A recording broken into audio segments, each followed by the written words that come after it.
ஒரு நாணயம் ஒரு நாட்டின் வரலாற்றை மௌனமாக சொல்லும் சாட்சி. இது இலங்கை, அதாவது பழைய பெயர் சிலோன், சுதந்திரம் பெற்ற பின் 1951ஆம் ஆண்டு வெளியான மதிப்புமிக்க 10 சத நாணயமாகும். இந்த நாணயம் இங்கிலாந்தின் ரோயல் நாணயசாலையில் அச்சிட்டு வெளியிடப்பட்டதாகும்.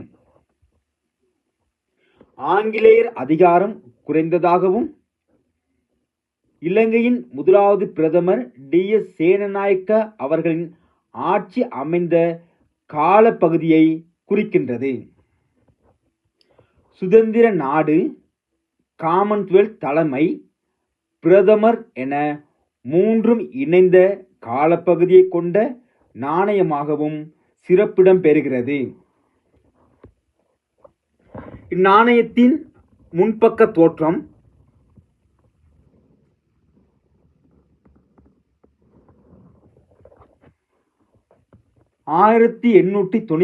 ஆண்டு டிசம்பர் 14 இங்கிலாந்தில் பிறந்து 1936ஆம் ஆண்டு தொடக்கம் 1952ஆம் ஆண்டு வரை பிரிட்டன் மன்னராக ஆட்சி புரிந்து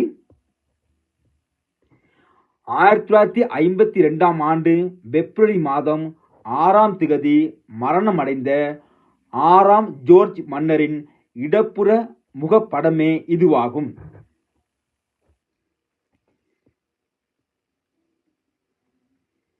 இங்கு கிங் ஜோர்ஜ் தி 6th என அச்சு பொறிக்கப்பட்ட வாசகம் காணப்படுகிறது.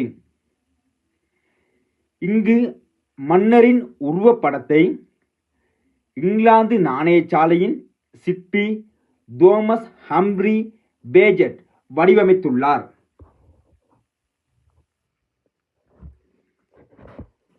இந்த நாணயத்தின் மறுபக்க தோற்றம்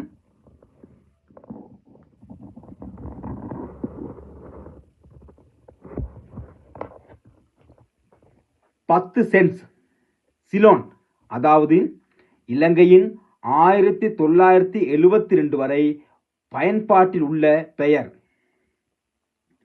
1951 அச்சடிக்கப்பட்ட ஆண்டும், மேலும் இப்பக்கத்தின் ஓரம் மலர் இலை அலங்கார வேலைப்பாடுகளுடன் காணப்படுவதை அவதானிக்கலாம். இது எளிமை, ஒழுங்கு, அரச நாணய மரபு ஆகியவற்றை வெளிப்படுத்தும் வடிவமைப்பாக காணப்படுகிறது.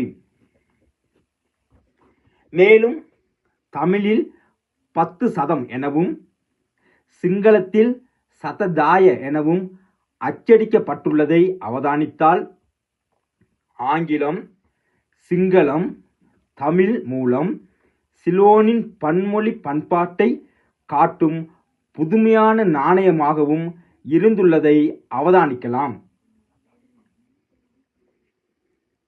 பின்பக்க நாணயத்தை ஜோர்ஜ் குருஜர் கிரே என்பவர் வடிவமைத்துள்ளார்.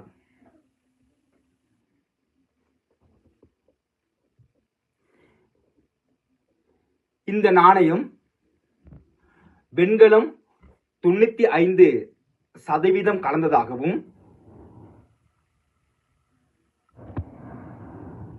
நிறை 2.91 கிராம் ஆகவும் 75 ஆண்டுகள் பழமை வாய்ந்த இலங்கையின் ஒரு பொப்பிசம் என கூறினால் அது மிகையாகாதுதான். நாணயத்தின் மதிப்பு அதன் உலோகத்தில் இல்லை, அதில் மறைந்துள்ள அர்த்தத்தில் உள்ளது என கூறி மீண்டும் ஒரு நாணய தகவலுடன் யூடியூப் வாயிலாக சந்திக்கும் வரை நன்றிகளுடன் கைகூப்பி விடைபெற்றுக் கொள்கின்றேன்.